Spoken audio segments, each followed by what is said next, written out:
Una vez más, muy buenas tardes. Es nuestro encuentro número 4 del diplomado. Esta vez, bueno, estamos entrando ya a la mitad, ¿verdad? La segunda mitad de nuestra actividad.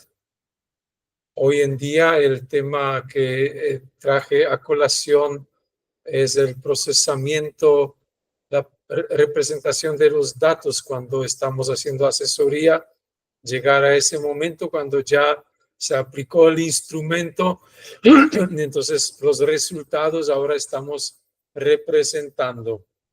Pero también en la segunda parte quería adelantar un poco la temática del quinto encuentro, porque la semana que viene tenía pensado repasar las normativas APA, y esas normativas son un poco extensas, ¿verdad? Porque ahí hay que ver en primer lugar las guías generales por un lado, luego esta citación dentro de texto y finalmente la confección de bibliografías, que son 3 clases de normas bastante diferentes. Entonces, hoy estuve pensando que en la segunda parte ya estaría iniciando esta primera parte de normas APA, que son las guías generales, que son pocas.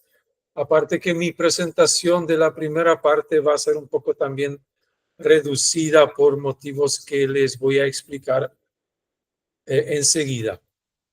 Bueno, sin más, entonces voy a abrir mi primera presentación. Con permiso. Ya. Un ratito.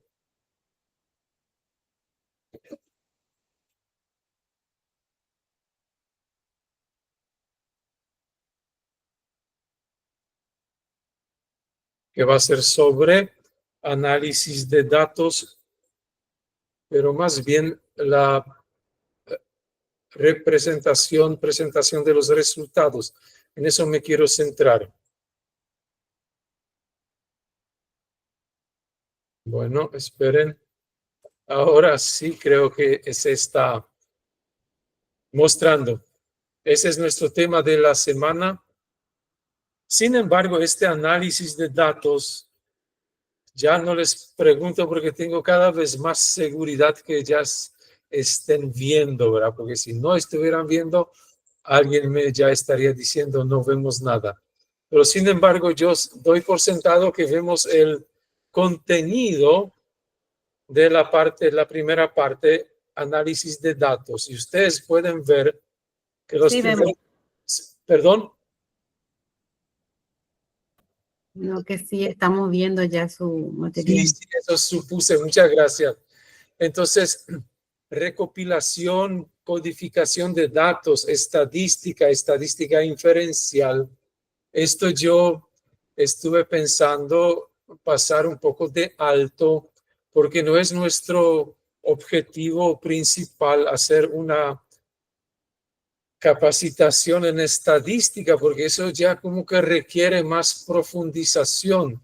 De hecho, les voy a remitir al capítulo que está en nuestro material, en esta presentación como una guía. Voy a mencionar esos temas, pero como dije, justo la profesora, la doctora Patricia, en este momento está dictando una capacitación en estadística, ¿verdad? Pero como digo, eso que yo acá voy a presentar, la doctora lo desarrolla en varias semanas. Es imposible que esto se profundice así en tiempo tan breve.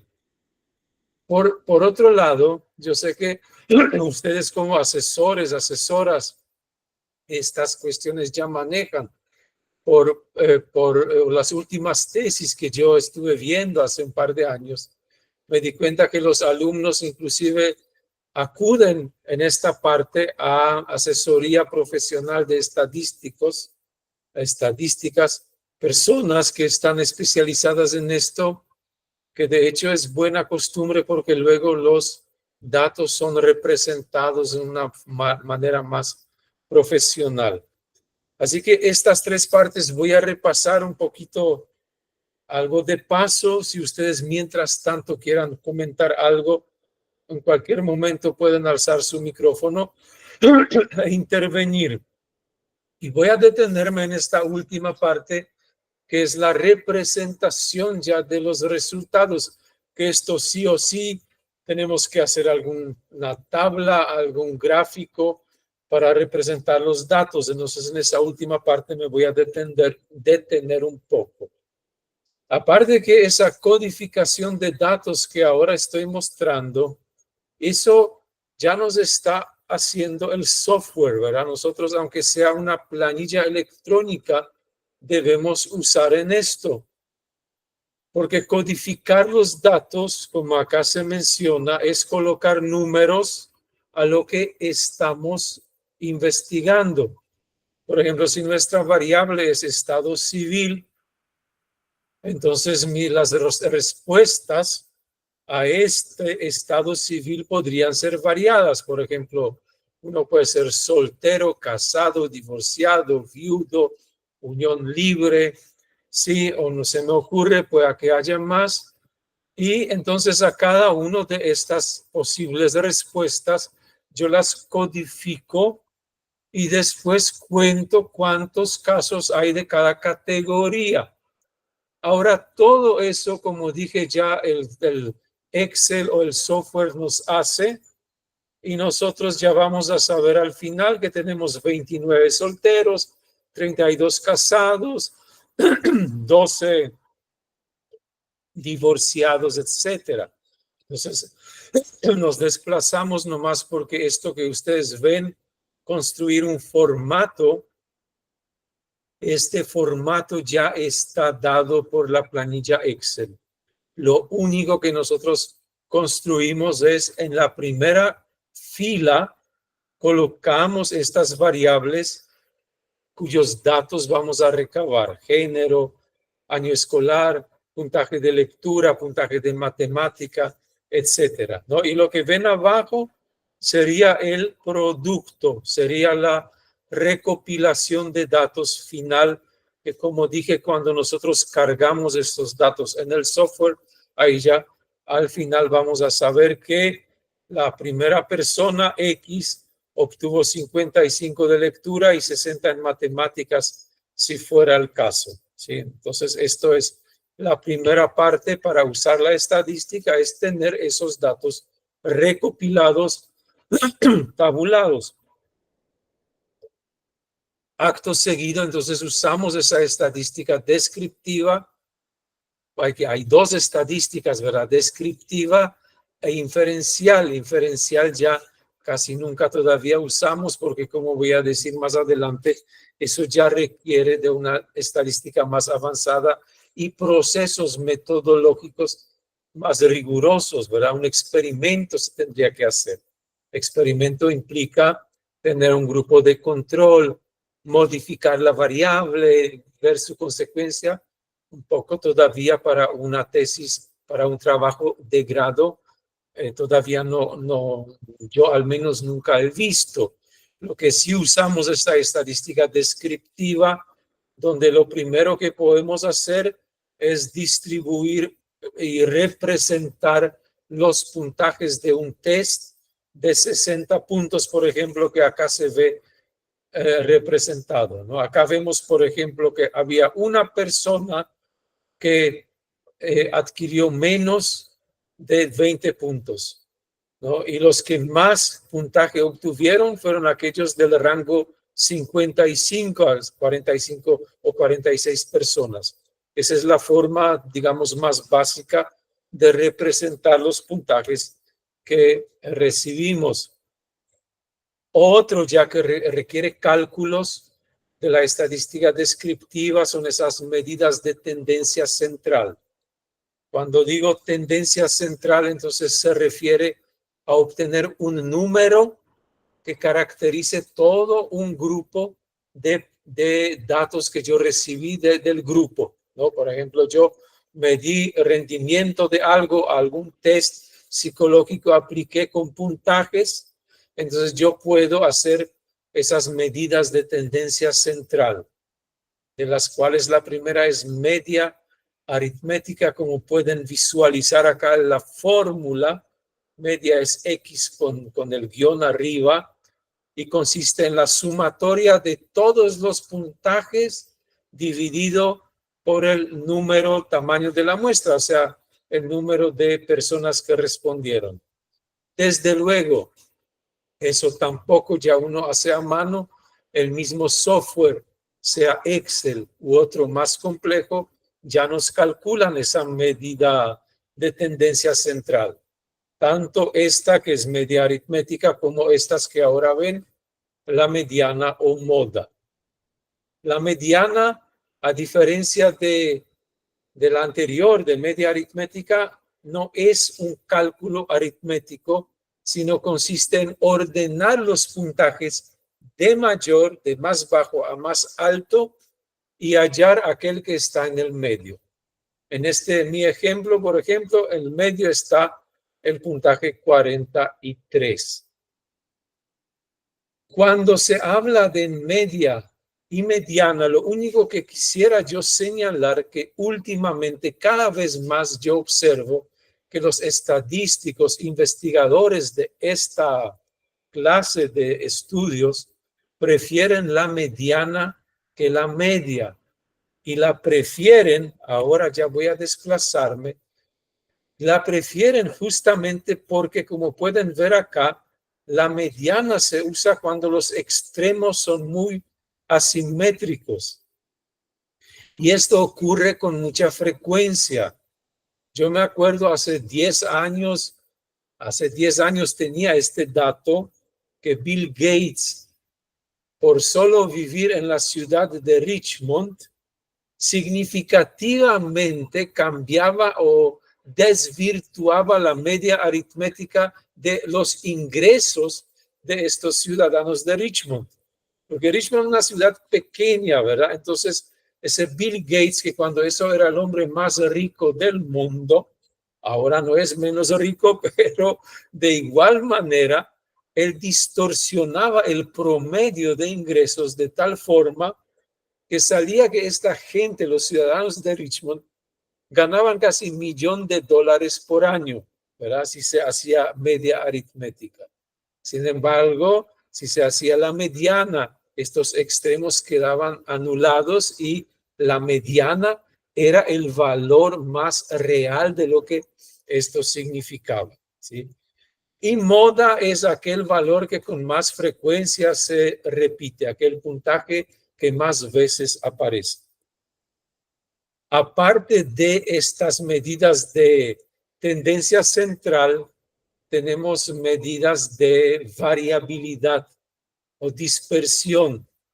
¿Y por qué las tenemos? Acá yo muestro en esta placa, donde hay unos números ficticios, ¿verdad? Que serían resultados supuestos de una investigación que me arrojó estos que pueden ver ahí en los cuadrados. Perdón. ¿Y ahí no estás? Sí, adelante. ¿Qué quiere decir, colega? ¿Quiere intervenir? No. Escuché nomás, ustedes sírvanse en cualquier momento intervenir. Siempre bienvenidas las intervenciones. Fíjense en esos números que yo escogí. Por un lado dice 1, 3, 5, 7, 9. Y el otro grupo escogí o tuve resultados 3, 4, 5, 6, 7. Si ustedes estos suman, dividen entre 5, se van a dar cuenta que la media aritmética es igual. Inclusive la mediana es también igual, 5. Pero es obvio a primera vista que esos dos grupos no son iguales. ¿Qué es lo que les diferencia? No es ni media ni mediana, sino la dispersión, ¿verdad? Por un lado tenemos 1 y 9 y por otro 3 y 7. Entonces tenemos estas medidas de variabilidad. Por ejemplo, intervalo, lo que acabo de decir se resta el valor mayor del menor, ¿sí? Entonces tenemos intervalo 8 de un grupo y 4. Y con esas medidas de variabilidad, entonces podemos describir mejor las poblaciones. Otras medidas de dispersión es la desviación estándar, varianza, ¿verdad? Esto ya pueden ver en esta fórmula. Esa es la desviación estándar. Entonces, eso también nos hace el software. Desviación estándar también nos saca ya la Excel, por ejemplo, ¿no? Y ni hablar estos software que son más especializados. Así que esto básicamente yo quisiera hablar de estadística para repasar nada más, porque como ven, o ya sabemos todo, o si no, tenemos que profundizar y para esto se necesitaría más. Estadística inferencial, eso ya acabo de decir, ¿verdad? Al principio, que es mucho más compleja y que todavía nuestros estudios de licenciatura al menos no llegan a este nivel, ¿no? Esto ya requiere de un diseño experimental de investigación, así que con más razón me permiten, por favor, que voy a dejarlo de lado. Ahora repito todo esto que acabo de así repasar rápidamente. Ustedes pueden, también en el capítulo de mi libro está ahí disponible para repasarlo, ¿verdad? Para profundizar un poco. Ahora sí, yo quiero detenerme, si me permiten, en este último punto de la primera parte, que es la representación de los resultados, porque como dije, esto no nos salvamos de asesorar a nuestros tesistas, ¿verdad? Digo tesistas porque es un término al que nos acostumbramos. En realidad, lo que nosotros asesoramos son trabajos de culminación de carrera. Y no todos los trabajos de culminación de carrera son tesis. Algunos pueden ser investigaciones, acción, otros pueden ser artículos científicos, que luego vamos a hablar de esto. Todos son trabajos de culminación de carrera, ¿no? Y yo no tengo la palabra cómo llamarles a estos sujetos, ¿verdad? Que estamos asesorando. Son tesistas, eso es mejor todos entienden. Entonces, estos tesistas, cuando ya tienen todos estos resultados, ahora tenemos que ayudarles a representarlos. Y una más sencilla forma de representar los resultados, fíjense, esto es importante, es una descripción escrita. O sea, simplemente en nuestra narrativa ya colocamos estos datos. ¿Por qué digo que me parece importante? Porque es excesivo cuando nosotros dejamos que el alumno hasta el dato más básico, por ejemplo, sexo, y casualmente solamente tiene hombres y mujeres. Entonces ya hace gráfico 1, ¿no? Sexo de los encuestados. Y una gran torta, ¿verdad? En la cual solamente 45% hombre y 55 mujeres.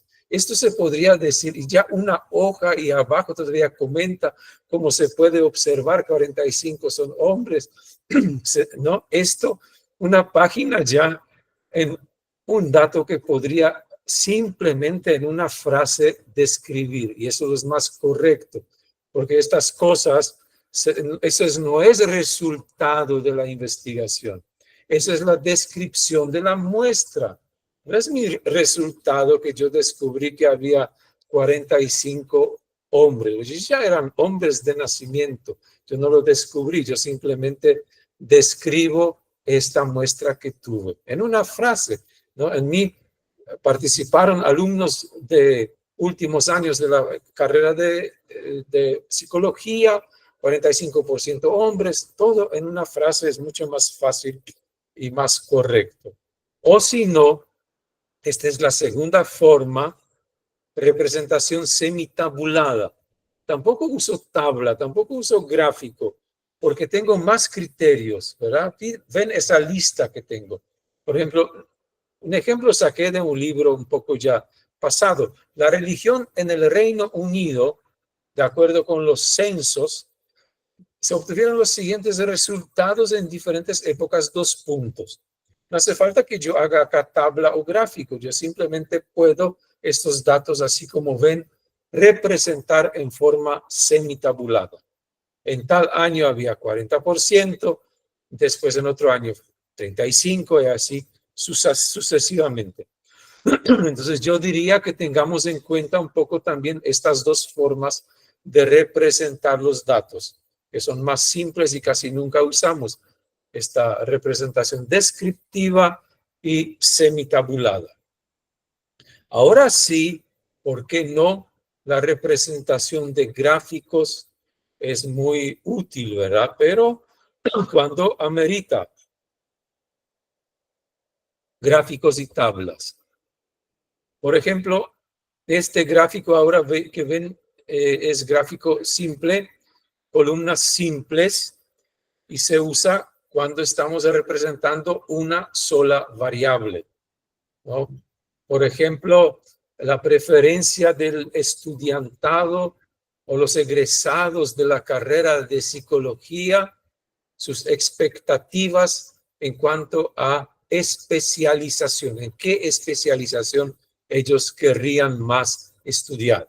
Entonces me puedo imaginar que les doy 4 opciones: especialización en psicología clínica, especialización en educacional, en especialización en psicoterapia, especialización en algo, ¿verdad? Es una sola variable, ¿no? En este caso, especialización en psicología. Cuando tenemos 2 variables, por ejemplo, a esta preferencia por la especialización le agregamos el sexo y queremos saber cuál diferencia hay entre mujeres y hombres en cuanto a su preferencia. Puede ser importante porque supongamos que de nuestras carreras salen mucho más mujeres que hombres, entonces sería bueno saber qué preferencia tienen las mujeres. Y esta clase de gráfico de barras compuestas o columnas compuestas serían apropiados, ¿no?, para inducir a nuestros alumnos cuando tienen que representar un resultado que contiene 2 variables, ¿sí? Entonces, en 1, 2, 3, 4 sería la especialización, pero el gris serían hombres, el blanco las mujeres o algo parecido.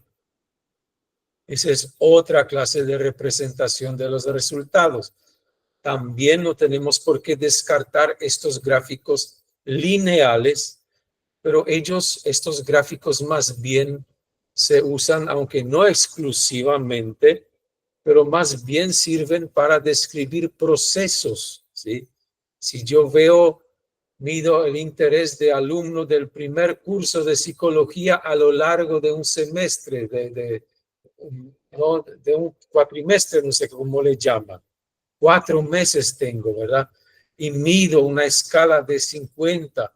Entonces yo observo que él ingresó con cierto interés, en el segundo mes ya aumentó su interés y después iba descendiendo, y en el cuarto mes ya descendió significativamente, ¿no? Esto es un proceso. Inventé nomás ese ejemplo, pero me puedo imaginar que podemos encontrar investigaciones a las cuales estos procesos podemos aplicar esta clase de gráficos. Cuando a este proceso le agregamos diferentes variables, ¿no? Por ejemplo, este mismo proceso, interés por la materia, pero queremos ver alumnos del primer año, que está en azul, del segundo año, que está gris, ese gris clarito, y del último año, que es ese gris oscuro, ¿verdad? Entonces puedo comparar cómo se mantiene ese interés en el segundo o tercer año, pero cómo varía mucho en el primer año, por ejemplo, ¿no? Si miramos mi gráfico. Ese sería un gráfico lineal también, pero compuesto. Ahora voy a cerrar con gráficos que ya no recomiendo mucho, por ejemplo, ese circular que abunda, pero es limitado, ¿verdad? Ya dije que cuando hay sexo masculino o femenino, pues no se justifica. Y cuando hay muchos criterios, entonces se oscurece, ¿verdad? No, tampoco se recomienda. El origen de estos gráficos de tortas se suelen llamar en Estados Unidos en la época de las elecciones el siglo pasado, eso en los diarios aparecía. No es una representación muy científica, aunque se suele usar. Es limitada, se puede usar como no, pero su uso es solamente para describir una sola variable. Este tampoco se usa mucho, ese gráfico de pirámide, yo lo coloqué porque a veces podemos las poblaciones, ¿verdad?, representar con eso. Las poblaciones que van, por ejemplo, en el tiempo, o describir la población de nuestro alumnado de psicología, por ejemplo, ¿verdad? Y ahí podemos imaginarnos que son hombres y mujeres, y después vamos desde el primer curso, ¿verdad? Cómo eso se va fluctuando hasta los que están en el quinto. Algo así. Poca utilidad también vamos a tener de este gráfico. ¿Sí? Bueno, ahora para cerrar esa parte, si me permiten, la construcción de tablas. Quería mostrarles, aunque yo sé que todos también saben, pero estas tablas son lo que más se recomienda porque los que más se puede representar y después interpretar los resultados. Primero voy a colocar una forma así gráfica, ¿verdad? Como los pasos que tendríamos que dar para construir una tabla, que lo hagamos correctamente paso a paso. Y me va a servir un ejemplo bivariable. O sea que esta tabla que voy a construir acá va a ser una tabla bivariable. O sea que va a representar dos variables. Si ustedes se fijan, ya saben cuáles estas son las variables. Porque dice paso 1, hombres y mujeres que están a favor o no de la igualdad de géneros. Ahí ya están las dos variables. ¿Cuáles son?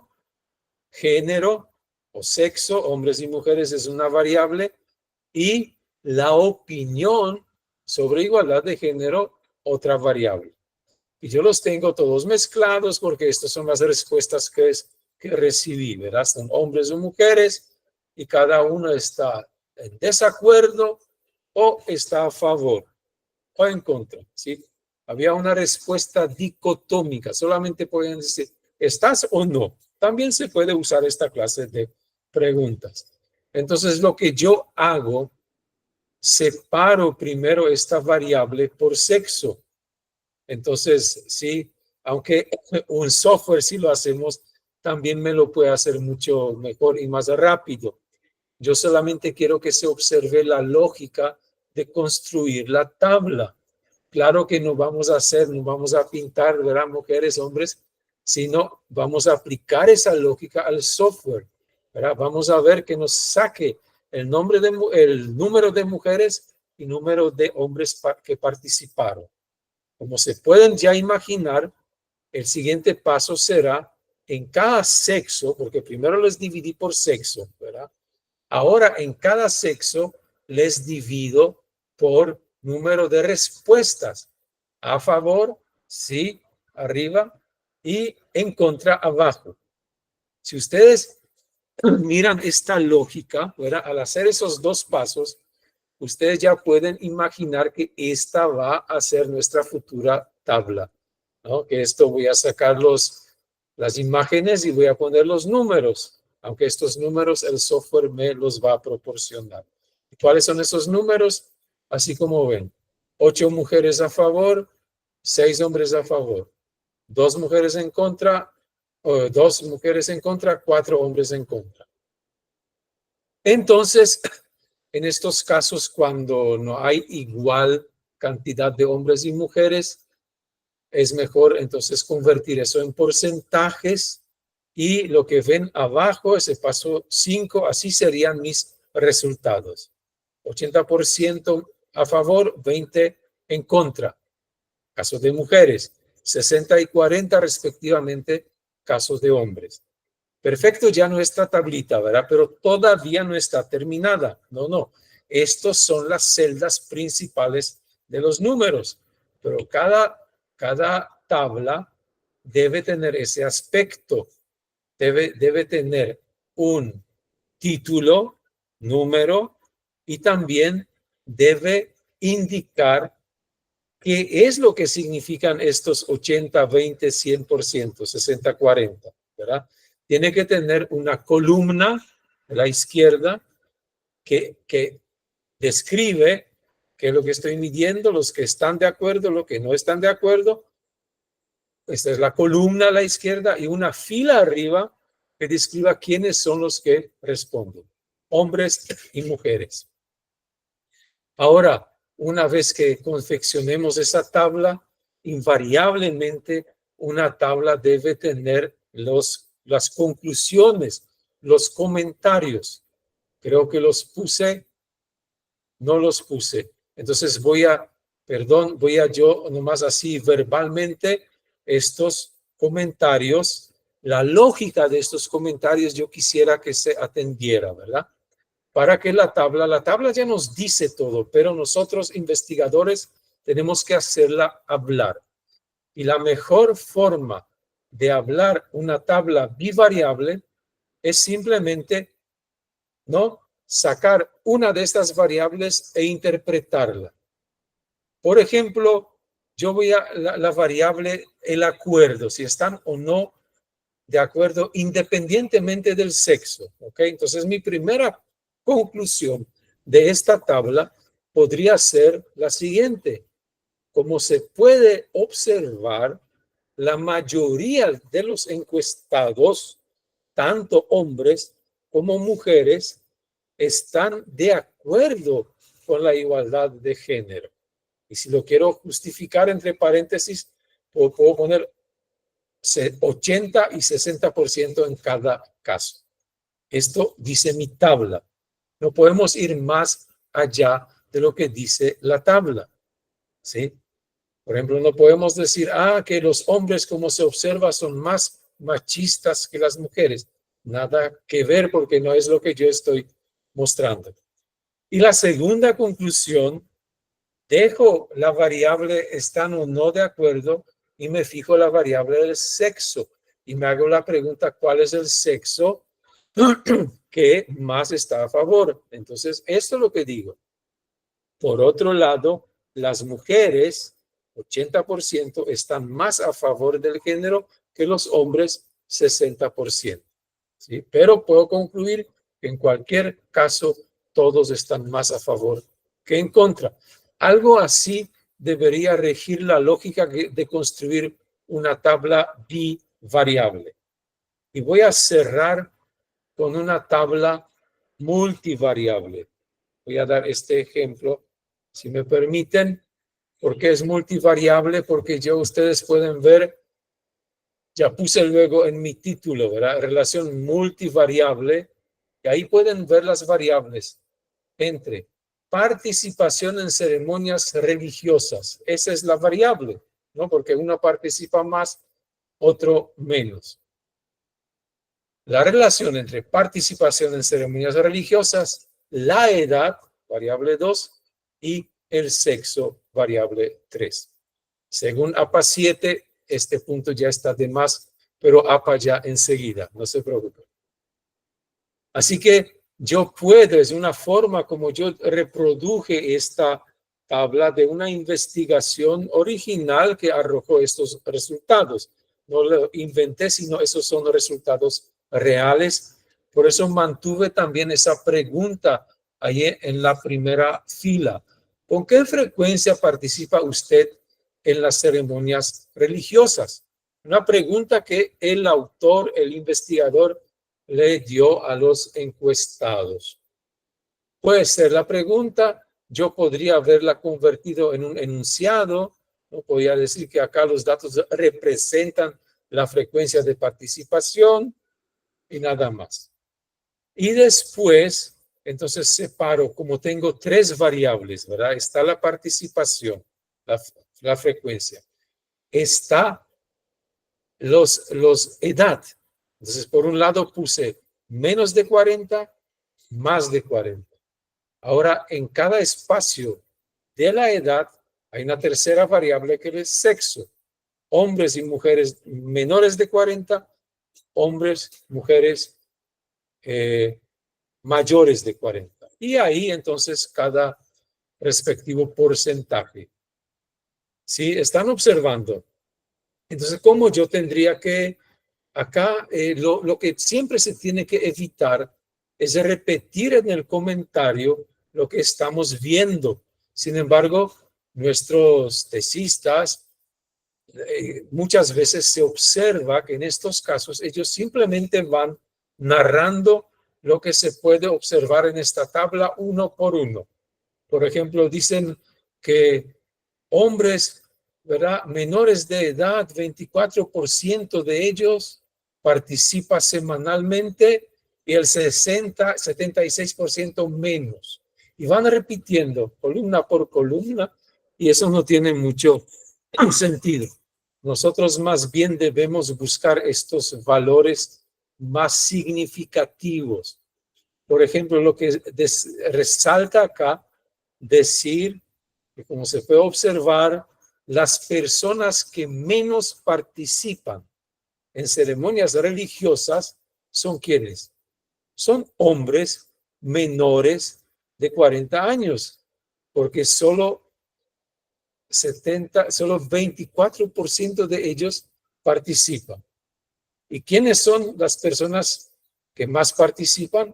Más participan las mujeres mayores de 40 años, porque 48% de ellos participan. Bueno, algo así sería la construcción de la tabla con más de 2 variables.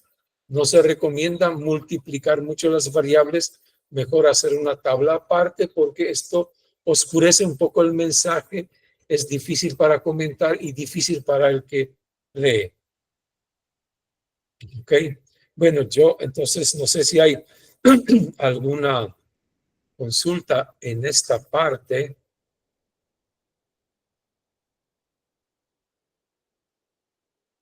Porque, como les dije, yo tenía hoy pensado dos partes, ¿verdad? Si acá, no sé si en el foro no había ninguna consulta, aparte de los saludos, entonces voy a hacer un poco de café para tener más fuerza, mejor garganta para la segunda parte. Creo que se observa, ¿verdad?, mi segunda presentación. Ahora quiero decir algunas palabras.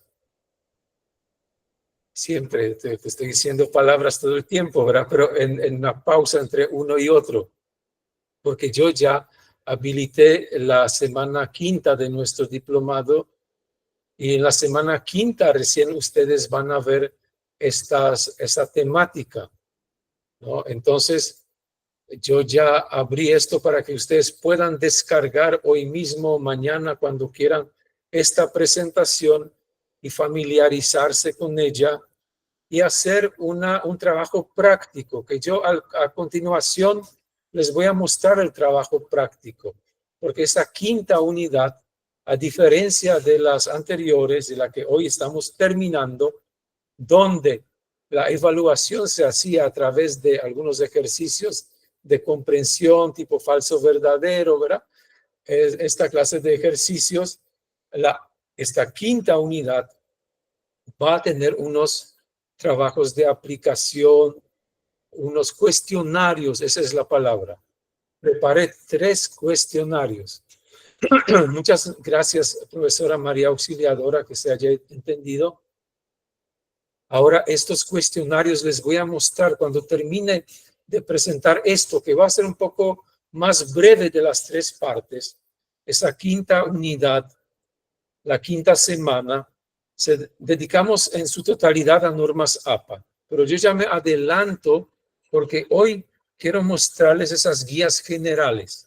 Las guías generales no son muchas, por eso va a ser fácil esto y rápido. Y luego hay un cuestionario que también les voy a mostrar, pero ese cuestionario ustedes ya pueden descargar la semana que no, ya hoy pueden descargar y durante la semana completarlo y subir al espacio de evaluación. Porque en la quinta semana ya no vamos a tener esos ejercicios falso verdadero, sino vamos a descargar estos cuestionarios, vamos a completarlo. Sería una puesta en práctica de estas normas.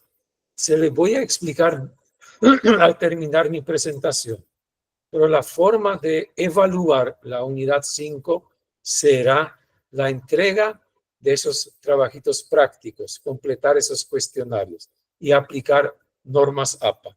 Creí que eso va a ser un poco más práctico y más útil.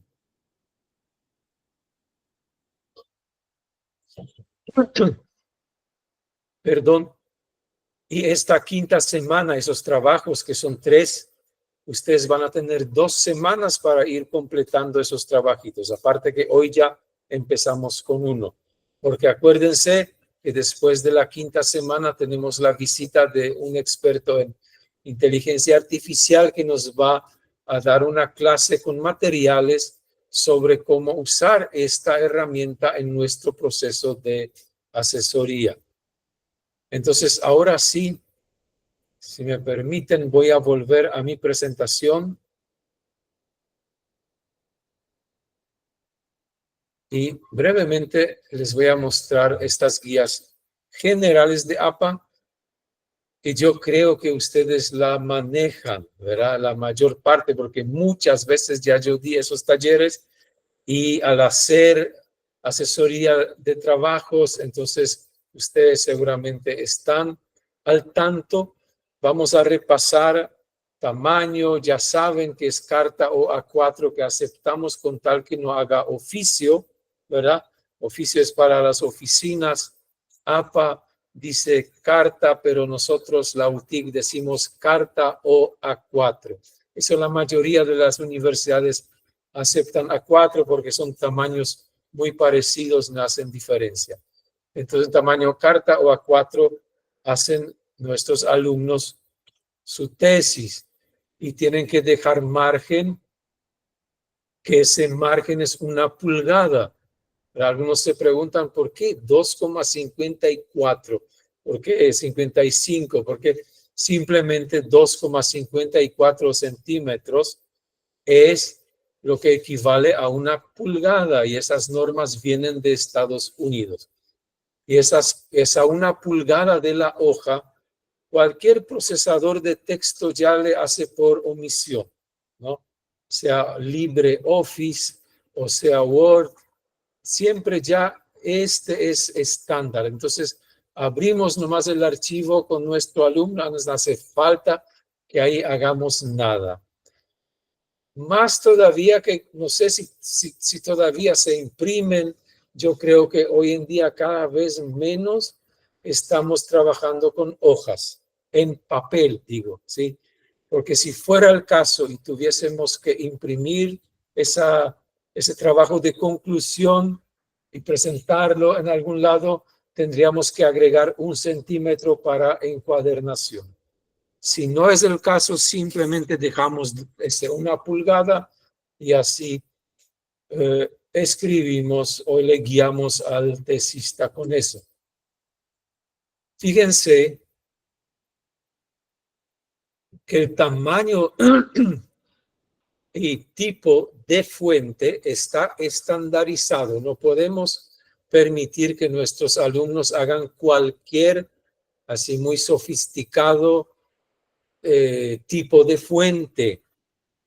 Acá yo les estoy mostrando en esta placa los tipos con sus tamaños. Eso también quiero que se fijen bien, que no es que hacemos tamaño 12 puntos o 11, todo depende de la fuente, ¿sí?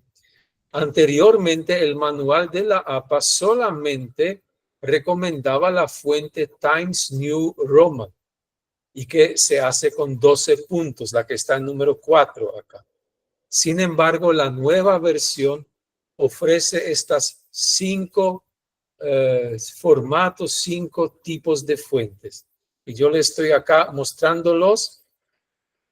Le estoy mostrando realmente porque yo cada tipo de fuente escribí con esa fuente. Entonces ustedes ya pueden ver cómo luce cada fuente. Y esto debe estar así libre ya que el alumno elija, ¿verdad? Arriba tenemos Calibri, así se ve Calibri, ¿verdad? Así como está escrita esa primera frase.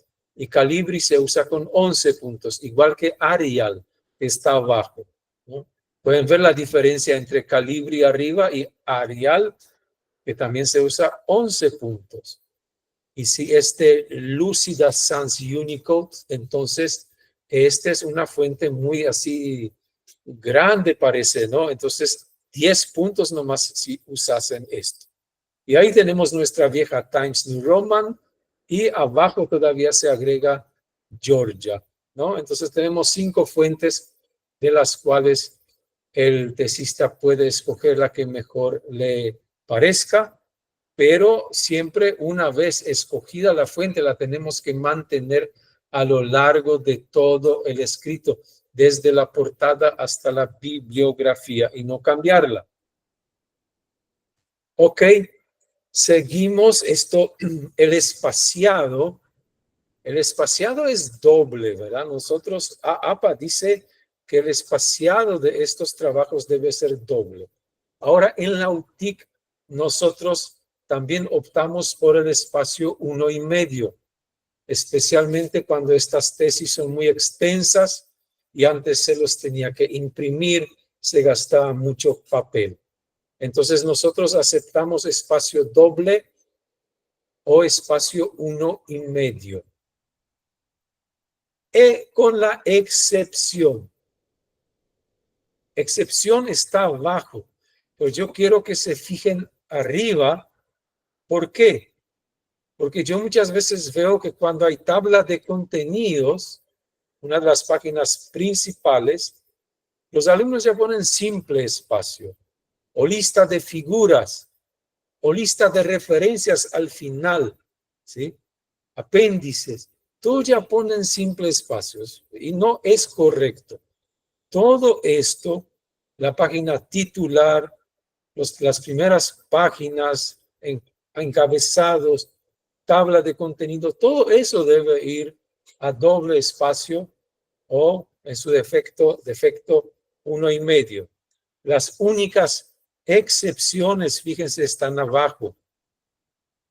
¿Por qué la página titular es ahí arriba y abajo? Dice también es una excepción. Es una excepción no porque se achica el espacio, sino porque en la página titular se agregan algunas líneas. Enseguida le voy a mostrar la página titular, pero ustedes ya saben que el título más o menos en la mitad de la página. Entonces hay que agregar unos espacios adicionales. Después y antes de las ecuaciones, si su alumno tiene una investigación cuantitativa, hace ecuaciones matemáticas, hay un espacio antes y un espacio después de las ecuaciones. Por eso ecuaciones son una excepción de esta regla. Notas a pie de página también es una excepción porque es el único lugar, ¿sí?, que se permite, aparte de figuras y tablas también que van abajo, los únicos 2 lugares donde se permite hacer espacio simple. ¿No? ¿Saben? Nota a pie de página. Enseguida voy a mostrar nota a pie de página. Ese puede ir espacio simple. En la tabla también. En la tabla no siempre hay números, a veces hay conceptos o frases. Estas frases pueden ir a espacio simple para no agrandar el tamaño de una frase, de una tabla.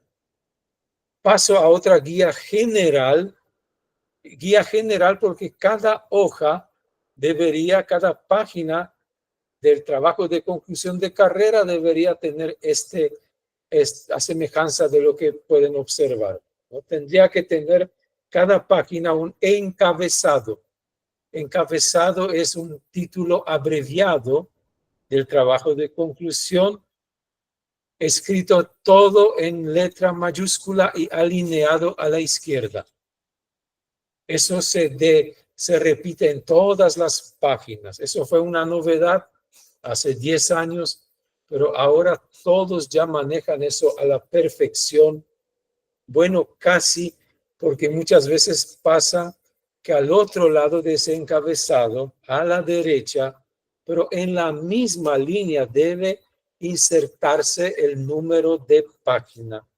Y eso a algunos no lo sale. Eso hay que ayudarle a nuestros tesistas porque entonces le aparece esto abajo. Tiene que ser en la misma línea. Título con letras mayúsculas y número de página al otro costado. Ese título del encabezado no puede superar 50 caracteres. No puede pasar a segunda línea. Tiene que estar a la izquierda. 50 caracteres máximo. Así que muchas veces ese título tenemos que abreviar nosotros, ayudarle al alumno a abreviar, que la esencia de ese título aparezca siempre en cada página.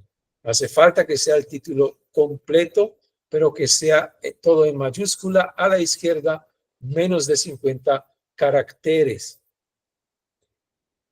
Algo más quería decir, pero se me fue sobre este encabezado. Así, noten ustedes que esta es el único lugar en la tesis, según APA, donde se escribe una frase en su totalidad con letra mayúscula. No existe ningún otro lugar, ningún título.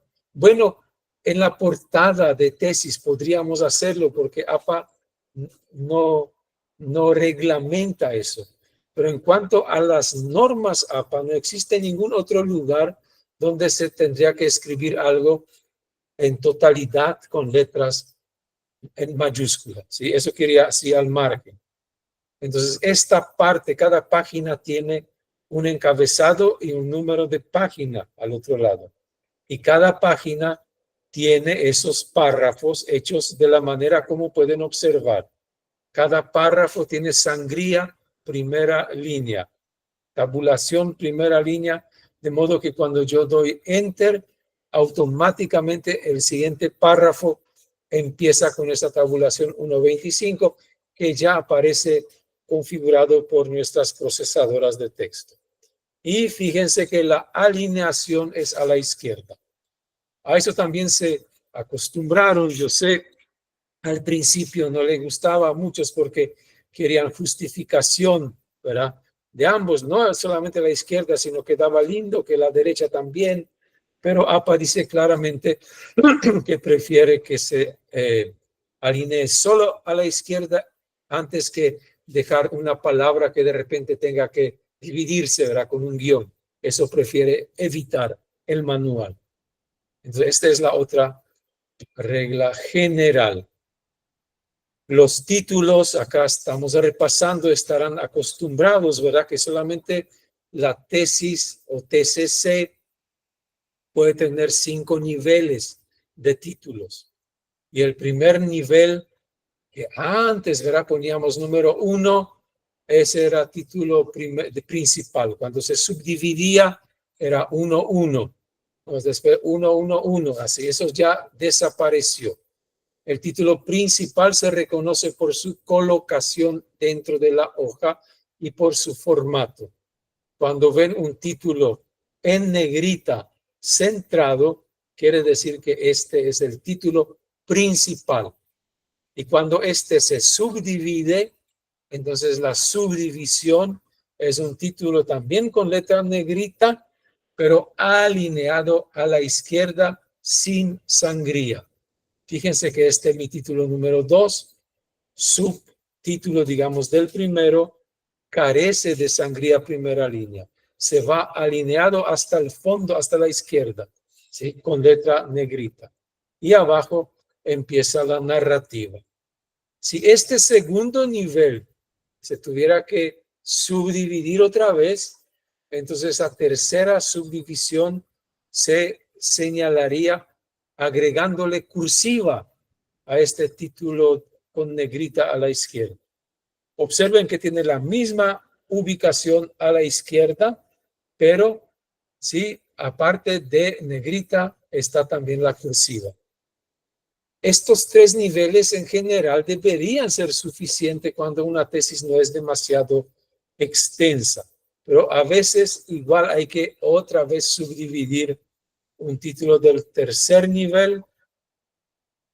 En este caso ya tenemos los 2 últimos niveles de títulos que ya entran dentro del párrafo, ¿sí? el nivel cuarto y el nivel quinto ya no son títulos independientes que aparecen en una línea aparte, sino se insertan dentro del párrafo. Es por eso que estos dos niveles empiezan con sangría primera línea, como si fuera un párrafo, porque de hecho es un párrafo que empieza con el título y punto final. Acá también hay que observar que el punto final, que sabemos bien que en español, en inglés tampoco, se colocan puntos finales después del título, no se colocan. Estas son las excepciones, esas dos excepciones, porque el punto final del título indica que a continuación en ese mismo párrafo ya empezamos a narrar empezamos a escribir el párrafo, ¿sí? Y la diferencia entre el cuarto y quinto nivel, como pueden ver, es la misma diferencia que existe entre segundo y tercero, que en el quinto agregamos la cursiva y el cuarto aparece solo negrita, ¿sí? La misma mecánica que dos, segundo y tercero. El segundo solo negrita y el tercero negrita con cursiva. Espero que está claro estos 5 niveles de encabezados. Ahora ya una pequeña nota aparte en la digresión que ¿por qué tantos títulos? Porque muchas veces las tesis son voluminosas y las aprovechamos. Pero yo ya les quiero adelantar, que tal vez hoy ya no vamos a tener tiempo de hablar mucho, pero la próxima vez de hoy en 8, que acá estamos promoviendo ya desde el decanato de la ciencia de la salud, por iniciativa de la Vicerrectoría de Investigación, promover esto que los trabajos de culminación de carrera no sean solamente las tesis, sino que ya empecemos a promover esos trabajos en forma de artículos científicos, ¿sí? Que también requieren de toda esa investigación que el alumno tiene que hacer, pero al final podemos hacer esto todo en 25, 30 páginas, ¿no? Y el mismo trabajo ya de repente publicar en revistas científicas, defenderlo en forma de artículo. De esto se va a seguir hablando porque esto ya es un proyecto que está en curso. Ya estoy autorizado por parte del Decanato de Ciencias de la Salud, por parte, bueno, es por orden de la Vicerrectoría que estamos ya implementando. Queremos hacerlo en todas las carreras de a poco. Entonces se va a trabajar. Y tal vez cuando esto, ya vamos a olvidar de estos 5 niveles de títulos, porque en un artículo casi nunca se tiene que usar tantos niveles de títulos. Esto aparte una anécdota. Ahora paso a otra norma que es la página titular. Esta es guía de hacer una portada que ustedes ya también saben perfectamente. Ahora bien, en caso de TCC, voy a hablar TCC en vez de tesis, trabajo de culminación de carrera, hay una serie de páginas preliminares. Y de esas páginas preliminares APA no habla. Nosotros tenemos nuestros propios esquemas, ahí ponemos carátula, ¿no? Por eso esto que ven es portada. Al principio ponemos carátula, porque ahí tiene que decir qué es esto, ¿verdad? Es un trabajo de culminación de carrera de psicología clínica, ¿no? Ahora también vamos a agregar dentro de la línea de investigación X, ¿verdad? Para obtener el título de licenciado en esto. Todo eso no se pone en la portada, pero sí en las páginas preliminares. Tampoco después de portada ya no aparece nada, solamente el texto. Así que lo que se refiere a índice, tabla de contenido, índice de tablas, gráficos, dedicatorias, ¿verdad? Porque en tesis sí siempre se agradecen a Dios, como no, y agradecen y dedican a medio mundo. Esto es lindo, pero esto va todo en páginas preliminares. A partir de lo que estamos mirando, ahí ya entra el texto que debe obedecer el manual APA. Y esa es la portada, ¿sí? Arriba ya dijimos, esto lo que es encabezado ya se explicó. Y ven que hay un espacio que hace que la portada empieza con un título que se coloca más o menos en la mitad de página. Título del escrito con autor o autores con la afiliación universitaria, académica. En nuestro caso siempre va a ser Universidad Tecnológica Intercontinental. Acá no aparece tutor ni nada. Tutor ya apareció en las páginas preliminares. Acá uno se rige estrictamente al manual de la APA. Encabezado arriba, en el medio, título con autor, todo centrado, y abajo, nota del autor. Se puede hacer varias cosas en esa nota, pero lo básico es la pertenencia departamental. Departamental no se refiere a geografía, sino al departamento o estamento dentro de esta universidad. Por ejemplo, sería Facultad de Ciencias de la Salud, carrera de Psicología. Esa sería pertenencia departamental de este alumno, de este autor. Y en la nota también aparece un contacto. Normalmente es correo electrónico, puede ser algún contacto físico, teléfono también. Hay variaciones. Está claro, ustedes ya manejan bien esta portada. Si hay alguna consulta, entonces consultan ahora mismo o después. Después viene el resumen. No voy acá demasiado extenderme. Ustedes ya saben todo esto, que el resumen no debe superar 250 palabras, ¿sí? Eso es importante porque en los repositorios que solamente publican resúmenes no van a publicar uno que supera esta cantidad de palabras. Por eso debe ser preciso, ¿sí? Preciso, no, a concretamente ese objetivo que se tuvo, tiene que aludir, no evaluativo, tiene que informar de qué se trata, no decir que se descubrió algo muy importante. Por ejemplo, tiene que ser coherente, legible, aplicar lenguaje claro, voz pasiva, no, eso dice APA, voz activa es aquello que APA prefiere que se diga, se entregó a los encuestados, respondieron a 47 preguntas, ¿no? O se encuestó a 28 entrevistados en vez de los participantes fueron entrevistados. Esa sería voz pasiva. Esto a APA no le gusta. Indica que mejor narrar utilizando voz activa, ser conciso. ¿Qué se debe? Porque todo eso que le voy a mostrar ahora, todo esto en 250 palabras máximo. Porque un resumen debe empezar con el problema. No extenderse mucho, mejor, dice APA, en una sola oración explicar ese problema. El problema también implica el objetivo, ¿verdad? Es una forma, tiene que incluir para qué hicimos esta investigación. Después los participantes, sus características. ¿Ven? Ahí ya entre 18 a 47 años, mayormente mujeres, 47%, ¿no? Eran estudiantes universitarios, ¿sí? Lo que sea. El étnico, pocas veces acá necesitamos. Pero esas características pertenecen a los participantes que los describe.